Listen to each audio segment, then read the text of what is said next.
ပြောနံပါတ်1တဲ့ဘာတော့နံပါတ်2အဆင့်ကနားလည်ဖို့ပြန်ပြောနံပါတ်1အဆင့်ကဒီဖို့နံပါတ်2အဆင့်ကမသိဘဲနဲ့နားလည်ပါမလားနားမလဲဘဲနဲ့သိတာအကျိုးရှိပါမလားအခုတော့တာမန်တော့ဖြစ်မယ်တို့တော့အကျိုးကျေးဇူးရဖို့နားလည်တော့လို့တဲ့အခုသားတို့ဒီမှာဘမုံသုံးနေတာပါတော့ကွန်ပျူတာမသိဘူးလား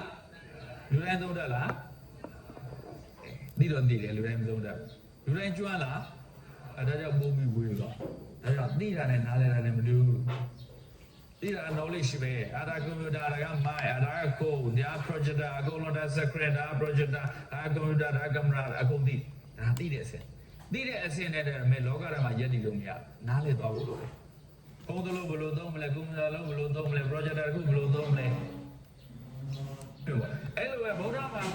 ဘာသာဘုရားတရားကဘုရားမှာဂုဏ်တော်9ပါးရှိတယ်တရားမှာဂုဏ်တော်6ပါးရှိတယ်သံဃာမှာဂုဏ်တော်9ပါးရှိတယ်ဘုံဥပဒေကြတယ်လေ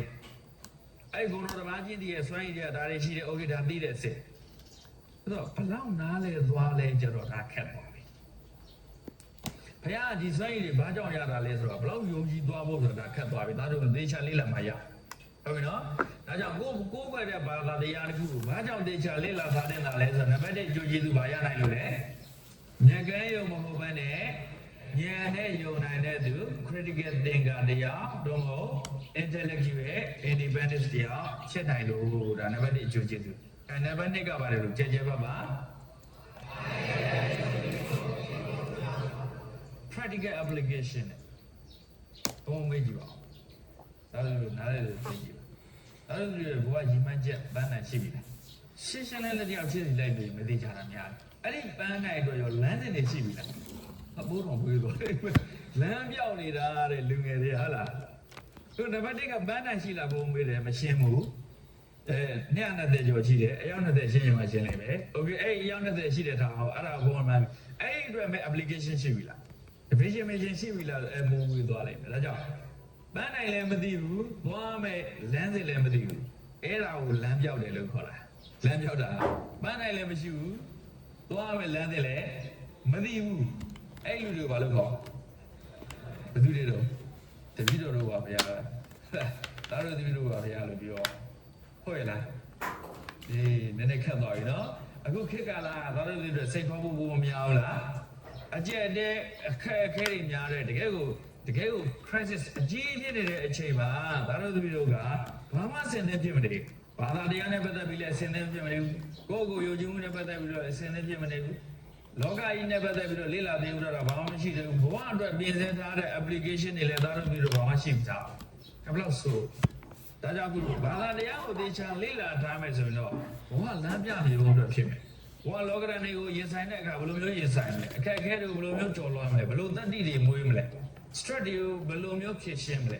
အဲ့ဒါကိုဒီ9ရက်အတွင်းမှာသာဝတ္တသမီးတို့ထားတဲ့နေအားလုံးတည်းရတော့လိမ့်မယ်လို့ဘုံဘအမခံနိုင်တယ်ဒါပေမဲ့ကိုယ်တိုင် plan ဆွဲရမှာနော်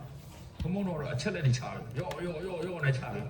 အဲ့ဒါတွေကိုမင်းတို့လိုအပ်တယ်လို့ထည့်သုံးသွားပြီးတော့မင်းတို့ရဲ့ဘဝ plan တွေ life plan တွေဆွဲတဲ့အခါကျတော့မင်းတို့ကိုယ်တိုင်ဆွဲသွားရုံနဲ့ကဲဒါလေးကိုအားလုံးကြက်ကြက်ဖတ်ပါအောင်ဘာသာတရားဆိုတာဟုတ်ကဲ့ဒီမှာရက်ပြီစဉ်းစားဘာသာတရားဆိုတာဘုရားသခင်မှာတားမှာမဟုတ်ဘူးတဲ့မထားနဲ့လို့ပြောတာမဟုတ်ဘူးနော်တို့တော့ဘုရားသခင်ပေါ်မှာရင်ထားမှာမဟုတ်ဘူးအိမ်မှာဘုရားတွေကအများကြီးရွှေအသစ်တွေနဲ့လုပ်ထားတာဗျာတော့ရေကိုရွှေခွက်ငွေခွက်တွေနဲ့ကတ်တာဗျာတပိတ်ကြတော့ဗရမများတွေကြီးနေဗျာဘုရားကိုဆရာကျောင်းတော်မှာထားတယ်ဒါပေမဲ့စိတ်ကဘာသာတရားနဲ့ပတ်သက်တဲ့ခံယူချက်ယုံကြည်သိမ့်မရှိဘူးရှိခိုးတယ်ကြောတဲ့ဒါနလောက်နဲ့ဂျင်းနဲ့ဘာကြောင့်ဒါနပြုတာလဲဆိုတော့လူကျင်တာပြန်ရမယ်ဒီလိုဒါနပြုရှင်းလေးအဲ့လိုမျိုးလူတွေများတယ်ဒါတော့ကိုးကွယ်နေတဲ့သူတော့မကိုးကွယ်တဲ့သူပြောနေဒါကြောင့်ဘာသာတရားဟာဘုရားရှင်ပေါ်ထားယုံတတ်မဟုတ်ဘူးနေ့စဉ်ဘဝထဲမှာပြဿနာတွေကြုံတဲ့အခါဘယ်လိုမျိုးဖြေရှင်းရမလဲ problem solve ဘယ်လိုလုပ်ရမလဲဆိုတဲ့ framework တွေဒါတို့မျိုးဒီစောအဲ့ဒီအတွက်ဘာသာတရားကိုကြားကြားလေးတာတော့လို့လားမလို့ဘူးလားဒါလေးကြက်ကြက်ပြတ်ဖတ်ပါဘာသာတရားဆိုတာ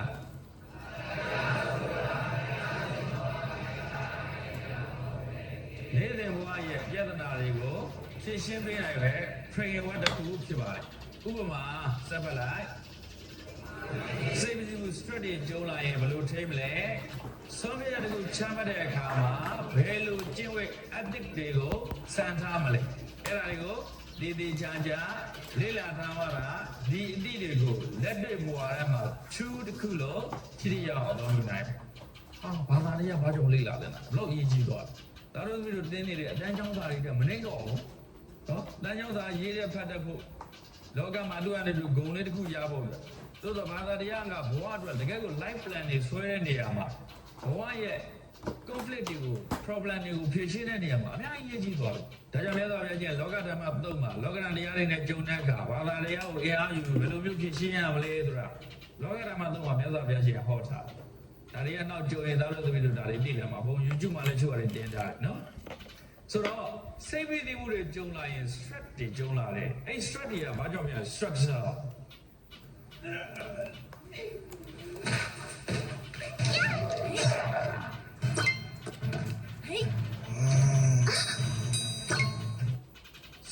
ဖြစ်စေတဲ့အကြောင်းရင်းတွေရှိတယ်အဲ့ structure တွေကဘာတွေလဲ internal structure external structure ဟာမြန်ပါစိတ်ဝိသိမှုတွေကြောင့်ကိုယ်ရဲ့စိတ်ဝိသိမှုတွေကြောင့်အေးဒီဟာတွေကိုဘယ်လိုဖြေရှင်းမလဲဟောမနေ့ကဆိုဩဃာတတင်တော့မယ်အဒီနေ့စတင်မယ်ဩဃာတ